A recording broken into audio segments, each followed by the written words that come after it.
Hello and welcome to Design Boss Dialogue, the podcast where bold and ambitious women in interior design come for real conversations to transform and take their businesses to new heights. I am your host, Lisa Marie Elkhadraoui, interior designer and business mentor, here to share my experiences and insights into running an interior design business, as well as empowering you to build the confident, profitable design business you've been dreaming of and truly deserve. In this space, we blend creativity with strategy to help you craft your success and thrive in the world of design. Every episode is packed with unfiltered, no BS conversations, daily inspiration, and actionable business tips to turn your passion into a thriving, cash-rich business. Together, we're redefining what it means to succeed in the interior design industry, one intentional, game-changing decision at a time. So get ready to step up, elevate, and create the design empire you've always envisioned. Welcome back to the first podcast of 2026, and today I'm going to be joined by Cleo Nedd. She is a financial coach and money trauma specialist for high-achieving women, mastering and multiplying their wealth to create a multi-6 and 7-figure financial legacy, exchanging less time for more money, wealth and abundance. Now, Cleo combines the psychology of money and the importance of a wealth mindset with financial strategies, guiding women to get the money they already have working harder for them. Now, why mainly women? Well, she full-heartedly believes the more money in conscious women's pockets, the better place the world would be, and we need it more than ever. Cleo is a keynote speaker, a single mum of 2, ex-accountant, and part of the Antiguan and Barbudan diaspora. She's featured in women's health magazines, Black Ballad, The Voice, and hosts her own podcast, The Money Couch. And today we're going to be diving into the topics of good money habits, how to build financial wealth, and why there is this undertone of narrative in the world of money where women simply are still experiencing money trauma. So join me as we kick off the first podcast episode of 2026 with Cleo Nedd. Cleo, it is so lovely to have you on the first podcast of January. Thank you so much for having me. January 2026, here we go. So today we're going to be talking all about money. We're going to be talking about money trauma. We're going to be talking about some blocks. We're going to also be talking about wealth building, all of those juicy topics. You're a financial wealth coach, and I think this conversation to be had this time of year will resonate with so many women because of the year ahead. So tell me, where did you start? Background. Let's dive in. So, background in terms of professionally, accountant by trade. So, studied it, corporate life in the FTSE 100, most of the companies that I worked with, just crunching the numbers, doing finance. Alongside that, I was always doing some form of ERG. So those in the corporate world, just doing some form of employee resource groups, which was always about women and women empowerment. I've always had an eye for money in regards to, come from humble beginnings, but I really had this very early on belief that money is everywhere. It just wasn't in the household that I lived in. And I chased the money because I was just like, there is no way that I'm going to relive what I have experienced, although my parents did the best they could with the money that they had. What I wanted to ensure is that I was able to have the right resources to be able to have less restrictions, more choices, better options when it came to my life. And money was the tool that I saw, because money was always the thing that I was told would cause all the problems in my household. So chase the money, not only from the salaries, but also working with money and being in finance. And then once I got to like the sexy 6 figures, quite early on in my career, I realized money doesn't solve all problems. And actually, there is so much more when it comes to money. And I still have problems, not champagne problems, although some of them were. There were still problems that I could see that crept up and actually had an adverse effect to me actually receiving money and being able to hold and keep it and being able to multiply it. I've managed to have 3 properties, have investments for myself and my children, and yet I still didn't feel the success and the safety that I thought I was going to receive by having a ton, money coming in that capacity, because I was earning, and I am earning still, way more than a lot of the adults in my family are earning. So yeah, that's where I came from, and that then led me on the journey of seeing that financial education was something that was really lacking for women. I knew that was just something that was very easy for me to be able to translate in ways that were very less scary for women to be able to understand and feel very empowered by it.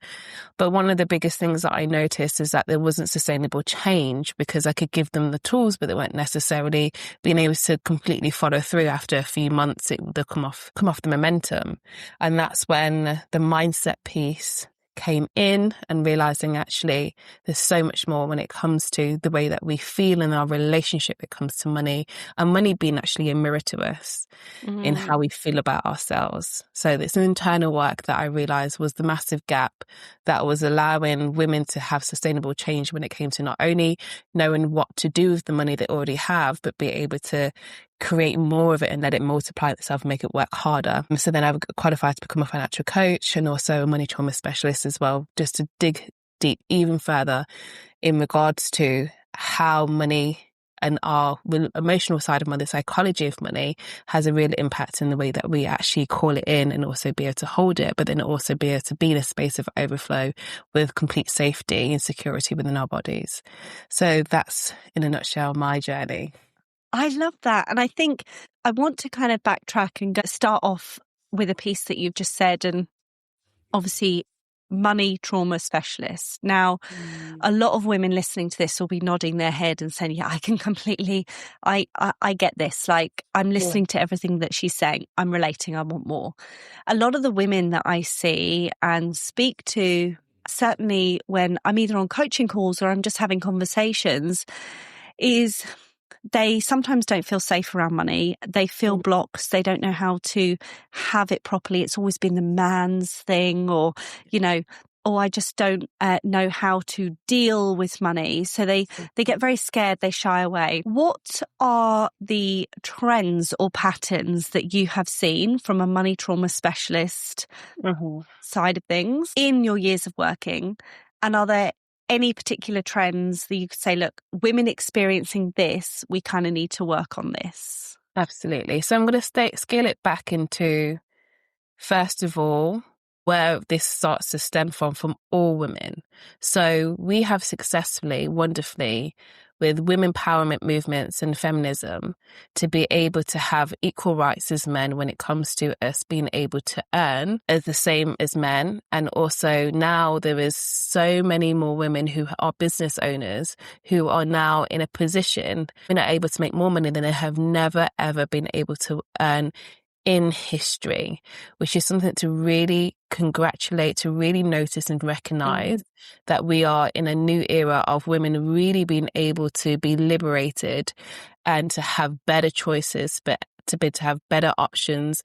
And we're in this paradigm shift of women no longer needing men when it comes to resources, when it comes to financial support, which we can also see that's really shaken up in terms of relationships, etc. But that's a whole another podcast for another day.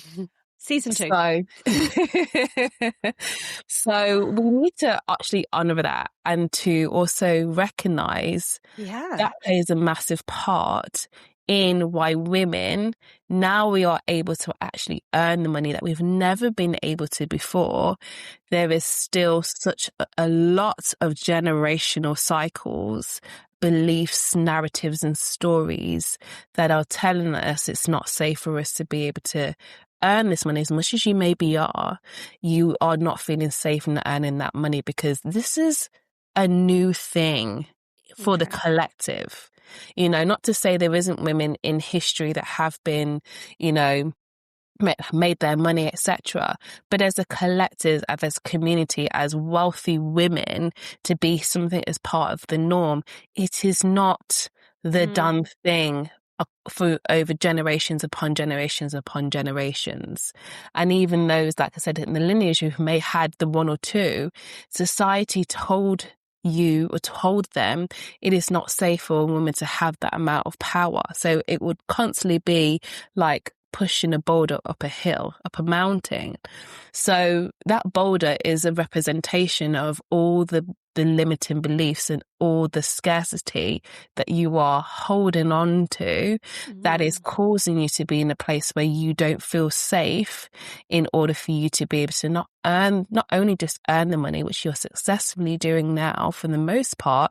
It's like, when I have it, what the hell do I do with it? Because that conversation, those wealth conversations amongst women, which are naturally done better with men because they have been seen, they have been expected to be able to have those conversations because they've always been the ones that bring in the bread. Women are not used to having those conversations because we have not been brought up to have those wealth conversations or even know where to start in having them. So that's all has been a man's thing to be in spaces and places where wealth conversations are happening. And we haven't been able to see behind the curtain as much as we are now equally allowed to have capacity and access to it. The industry is still not equipped to speak to women in a way that feels connected, that feels aligned, and that you are being spoken to. So what I'm trying to say here is cut yourself some slack. The system's not designed for you to feel like it's safe for you to be a wealthy woman. There's massive conditioning around that. And the book starts with you, though, because you're the first not only to be creating that generational wealth. That's not just from what your bank balance says. That is also what you do and how you feel about it, what you believe about it, the narratives that you tell yourself about it. So I always want to preface that because we're hard on ourselves as women. We are. That we should know. Yeah. Should know all of this. But actually, when you really deep it, when you really think about it that way, it's like, yeah, my nan, my aunts, my mum, well, they weren't talking about it. Yeah. In the way certainly. now. Conversations in our household, I had my mum in there. Like, there was no way, anything like that would come into the household. Mum was a woman that held 4 or 5 jobs down. We were very much conditioned, you work hard, money doesn't grow on trees. Like, big money isn't for people like us. Exactly. And those were the generational conversations I'd also hear maybe from like my aunts and other people around small towns in Northern Ireland. It wasn't actually really until most probably 6 years ago I was around certain women in business that I started to have wealth and money conversations. I was just, up for like a good 30-something years, just not exposed to it at all. Absolutely. Absolutely. And what would be common is that the women would be able to steward, i.e. be able to manage the money when the bread was coming in from the husband, but that will make sure that it stretches. We are deemed to be in this survival mode to ensure that money stretches to where it needs to go and what it needs to do. But that is probably as far, even if you got that, as far as it actually would go in terms of conversation when it comes to money. So it's only been 50 years since a woman could open a bank account without a male guarantor, and also to invest in the stock market, even though it's been around since the 1700s. So That's even crazy. though it was accessible, but no one said, here you go, the door's open, come in, let me guide you or what that means in terms of now that you've got that access. Nobody did. That's just crazy that, like you say, up until 50 years ago, a woman couldn't open a bank account without a male guarantor. Like, even like banks having that mentality of like, we expect to see far more men in here. Men look after the money. Many men come in and have those types of conversation. And it's almost like if a woman were to walk in and try and have those, everyone would be like, oh, like it would almost like turn heads. And I just, I'm really proud and pleased of how we are pivoting and how we are turning. And that has to be celebrated like we started off with. But we have a little way to go yet, don't we? Really? Yeah, because we are the generational wealth makers, the breakers of those cycles. So it is not only, and I think this is where the gap is from the financial services industry, which is why someone like me exists, is because I can see the gap of, yes, women don't feel confident when it comes to the financial literacy, the financial confidence, because they're spoken to, as opposed to like feeling part of the conversation, feeling as though they are contributing, and actually being seen and recognized as a woman who is starting from a different place of where men have been able to start from, and to recognize that what is important to us is very different to what a man will see as important. And there's neither right or wrong, it just is.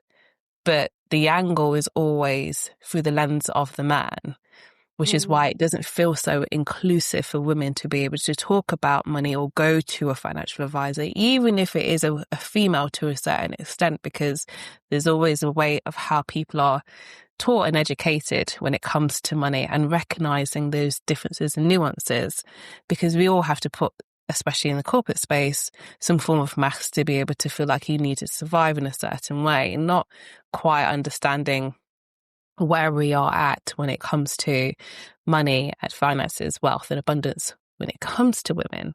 So it's being able to actually understand that even though you have the money, it doesn't mean that you feel abundant. You still have those levels of scarcity that you're feeling. Your decision making is coming from that place. So it's being able to break those down, be able to see what voice is actually speaking for you to think and feel the way that you do with money before you then actually start to make financial decisions. Because without that clarity of what your direction is, of how you feel about money and the mirror that money is presenting itself, you don't feel safe in making financial decisions, even the day-to-day ones, because there isn't that clarity or direction of whether you are doing the right thing, actually the best thing that is for you, because you've been told this is how you should do it, but you can feel that misalignment within your body, within yourself, within your mind, that this isn't, okay, this is, what the finance world says that you should be doing and how you should be growing your money. But we as women are very much channeled and driven by purpose and value. And if whatever decisions we make isn't aligned and isn't centered by that, even if it comes to the same answer, if we can't see that line of sight, we're always going to feel as though it's not a self decision for what we are doing.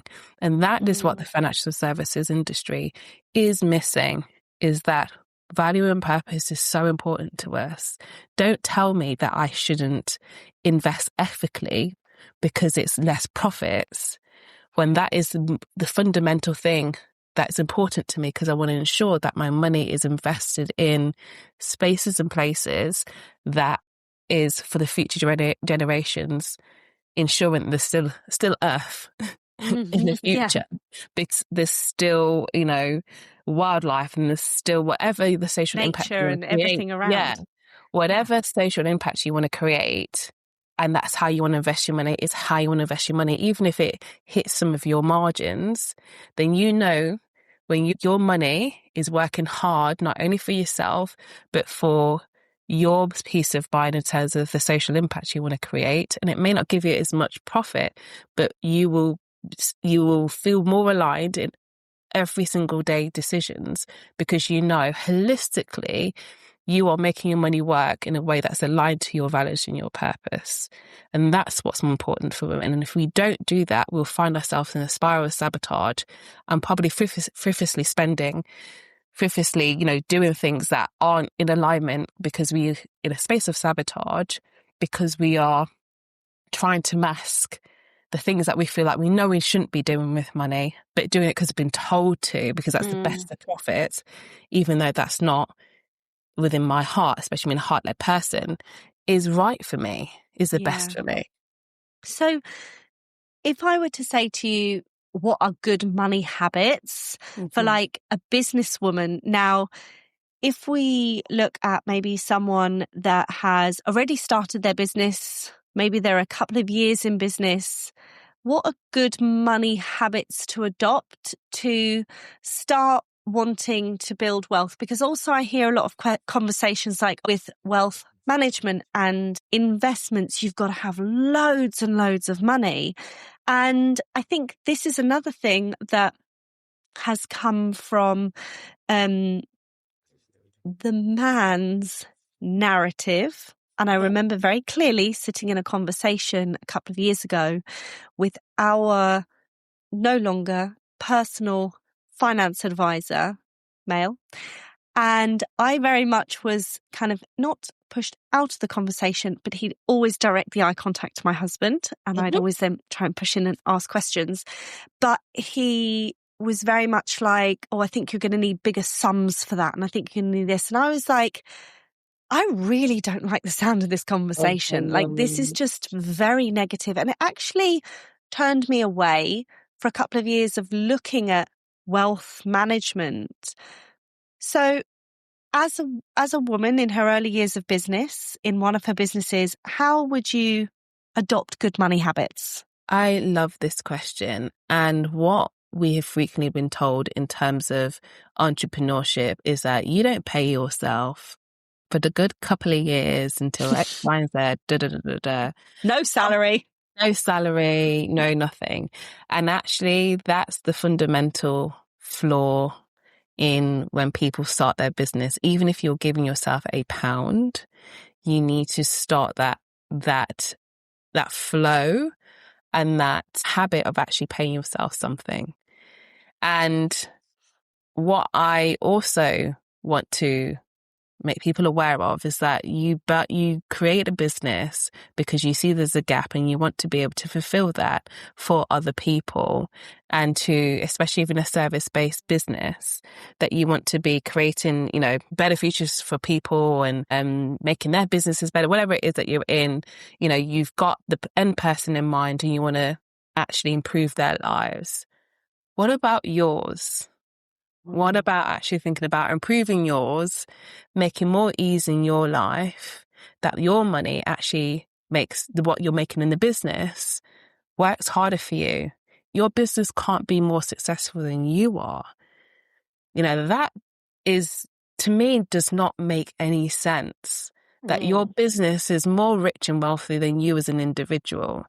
Because there is this fear of paying yourself a certain amount or investing a certain amount, because you might be on the other end that you're finding that you're taking out too much of the business, but you're spending it in a way that okay, I'm doing it now because I don't know ever be able to have this money again, so let me enjoy life, or whatever your reasoning as to why your take-home pay from your business isn't an aligned fit for the type of lifestyle that you want to create for yourself today, and the reasons why you want to be earning a type of money for yourself that's going to create you more freedom in now and in future years to come. And that freedom could be that that your parents are getting older and you just genuinely want to spend more time with them. And yes, you can automate your business and you can make more efficiency in terms of your business, but equally the money that you are earning from your business and what you pay yourself can also be another stream that you can actually bring ease to yourself in regards to having money working harder for you. So then you have the choice to need to scale the business if you want to, or keep it as it is because you've got different variations of how you are acquiring wealth. And we often forget about that. Our business doesn't have to be the sole income stream that supports us. The business being successful is amazing and can also be money could be pulled out from that to actually help you with another way of making more an income stream that is going to support you in a way that you get to slow down in whatever capacity that means for you. So we often do look at scaling the business, which is absolutely great. But what for? If it's not to release you of more freedom, so then you can then invest in yourself and grow an investment stream that is semi-passive, then what is it for? What is it actually for that more revenue? So I would urge you to look at your income goals differently. Look at it in a way that you would love how much you want to pay yourself on a monthly basis. And reverse engineer it from that place. And then see what your revenue goal should be from there. And then that then not only feels juicy in terms of what you want to be doing in your business and how much you want to be growing in that and the mechanics you need to do that, but also then you're making sure that you're covering yourself in the things that you want to achieve as an individual, the holidays that you want to be able to afford, the house that you may want to buy, the semi-passive income that you want to be invested in, so then you don't have to solely rely on the business all the time. Start thinking that way. That's the wealthy woman. That's the wealth leadership that you want to be creating from your business. The business is the vehicle to provide you the economic freedom that you desired in the first place of actually creating a business. Yeah, and of wanting to open a business up.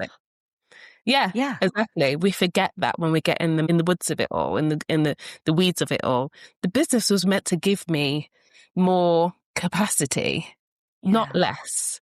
Yeah. And it's us feeling liberated and empowered that money from our business can actually create that in other ways than just the business as well.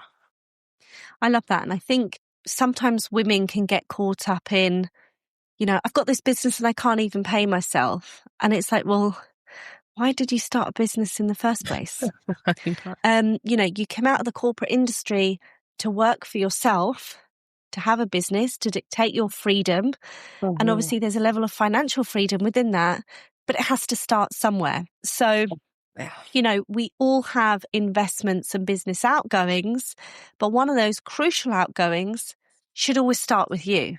And like you say, even if it's £50, £100, £250, even if we're talking like £1,000 a month and you're just literally going up to that 12,500 or that 12,000 where it's that tax free, if you're in that limited company space, put yourself first. Think of you and, why are you working? Why are you doing this? Which I think is great advice. Yeah, because there's no business without you actually getting some form of remuneration for it. Like if you say this business isn't for me, it's for the community, the business is going to close down if you can't afford to pay yourself. Yeah. And that's the one-way ticket to burnout, because you're doing all this stuff but actually not receiving the relief that you anticipated for it to give you, because you're not providing yourself the resources, the money to be able to relieve yourself, to make better choices and options for you on a personal standpoint. There is no point. If I'm listening to this, the one thing I could hear a woman saying is, but I'm starting a business and I've got no money in it. So how can I obviously pay myself? Now that goes down a whole rabbit hole of, investments and coaches and support and getting the right services and marketing and all of that. But if a woman is coming along saying, well, in my previous role, I was getting paid X, but now in my business, I can't afford that salary. Surely it's still healthy to start on a little bit and grow and build rather than nothing. Absolutely. So it could be that I want to pay myself enough so I can afford to pay this bill. If you were fortunate to be able to have your bills covered, as an example, it's like, okay, right, I'm going to make sure that I can pay myself enough so I can afford to pay this bill. You may go to yourself, for whatever you need and options, but just start to to incrementally build it that way. So you know that consistently that you're paying one specific bill. Then you'll be able to cover the next, then the next, then the next, in terms of like I'm talking about the household, you know, and then you can just build it up from that I want to be able to have enough that should I need to, or should I have to, that I can pay for this. If you're somebody who is needing to pay for all the bills, you know, then that definitely is a starting point. You need to know what your bare bones budget is of what it is that you need to be able to paying. So you're coming into it at least being able to break even to be able to pay yourself. The and is then the importance. The aim is not just to stay there. And also that could be the scary part. You're in a position now that you can pay yourself more than what you did in your corporate space. And then to be able to give yourself that pay rise can be really scary, because it's like, oh, I'm moving into territory that I'm not familiar with. And if you haven't given yourself a pay rise in the last couple of years because you've been able to actually surpass what you had in the corporate world, for an example, but you're still paying yourself your corporate salary, then you actually are declining, because inflation-wise, your money is not going to go as far as it did 3 years ago. So it's being able to increase the capacity of actually being able to pay yourself and coming back to, again, to be able to detach yourself from what I used to have to what I have now in previous lives. What you want to do is thinking about, what is it that I actually want to get out of life?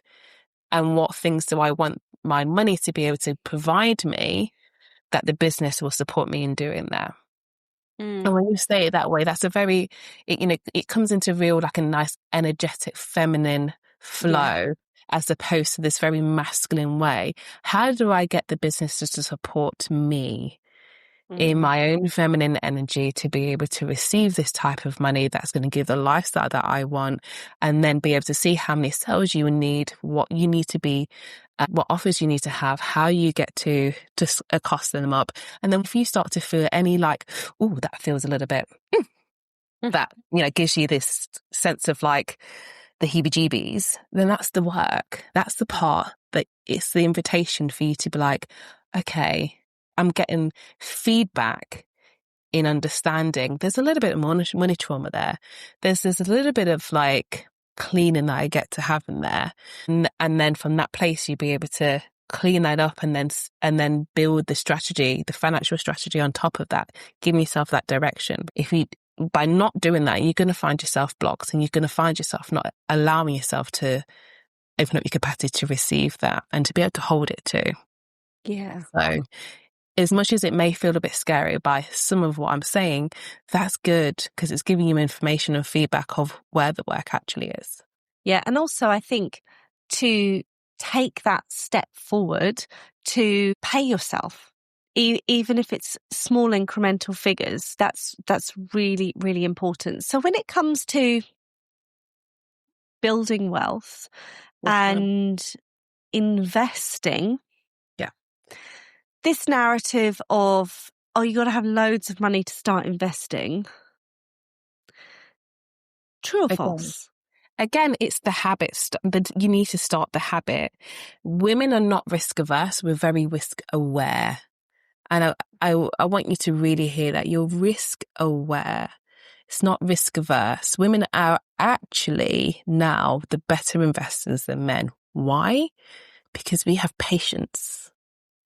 And investments is male horoscopes, for a better word, because they will look at it, make impulsive decisions, start moving things around where if they left it, it could have, done better. Women are patient. They just allow things to just sit and grow. And we are risk aware, and we are willing to ride out the storms. And that's why we are now officially better investors than men. So if that doesn't give you that little bit of like, oh, okay. Yeah, I could do this. Exactly. Because even though we're the ones who are investing less, those who are better than men. So there's a yes and no in terms of that. First of all, it's building the habit once you build the habit, and even if it's £25 a month, to just start doing it. So you get to start feeling how it feels to be an investor, that you call yourself an investor because of that. The money loves time.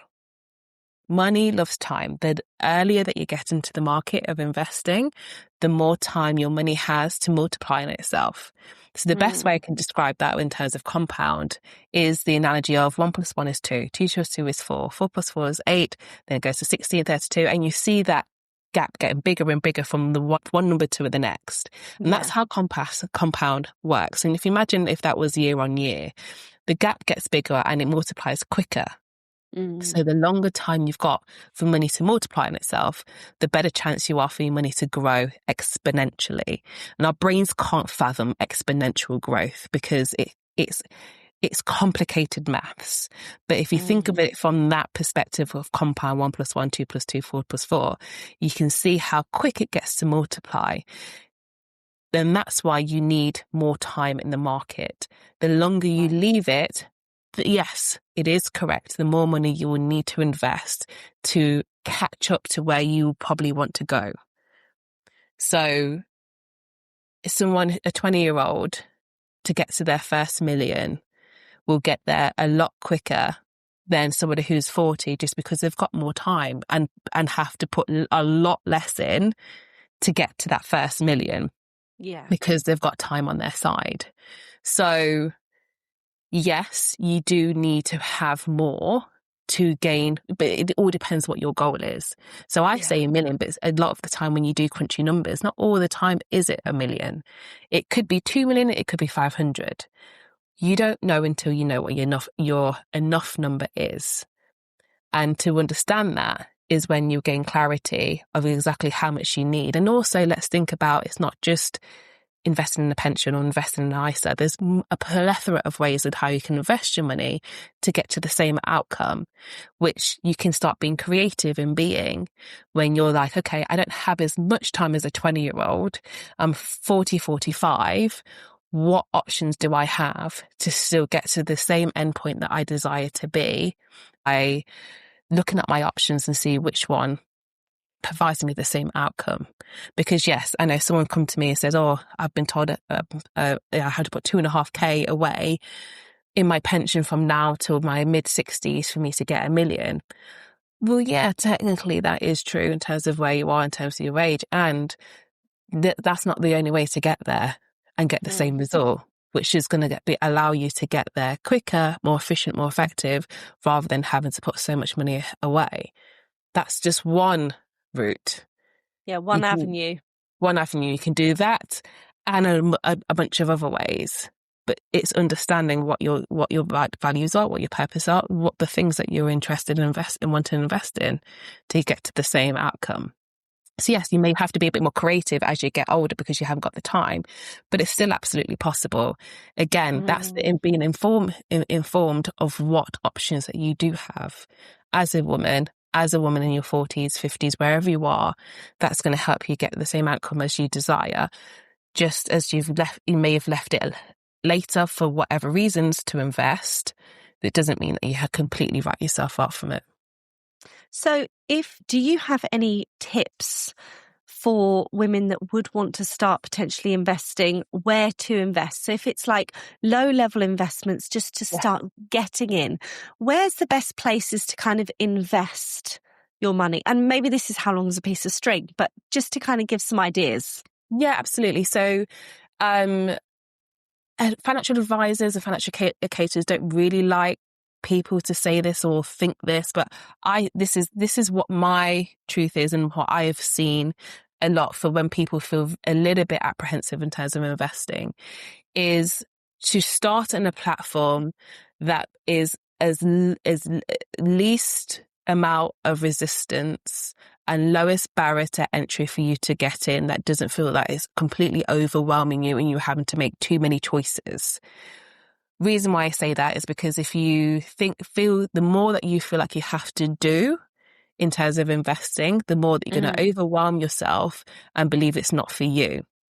So the best platforms that allow you to be able, it takes all the thinking away from you are what they call as robot advisors. Basically, they've been around for a long time. They're AI driven wealth managers, which are the likes of Moneyfong, Wealthify, Moneybox, Plum. They will pick the investments for you by you just doing a questionnaire. Tell them what your risk profile is.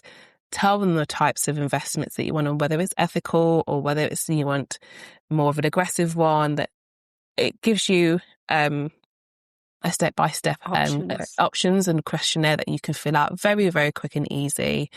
And then you just open it and then start contributing.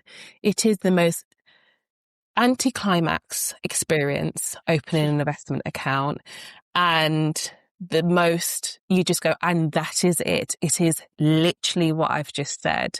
The anticlimax is so surreal. The level of overthinking that women get to and thinking how they need to invest is extraordinary. And I totally get it, and I totally believe it, which is why a lot of the time it's to do some of that clearing work first before we actually do that step that takes less than 5 minutes. Because you want to be consistent at what you're doing and making sure that you are investing. The reason why I would say that's a long-term plan is because the fees can be quite a lot higher than when you start to get more into investing. So it's something to start you into doing it. And then once you build the momentum, once you start building your confidence as an investor, you can see other ways and how you can actually move that money into something that you feel that you can manage just a little bit more. Not to say it's going to be a hell of a lot more. There's, you can still be quite passive in terms of being an investor, but you can just open one of those and that will get you to start being an investor just like that.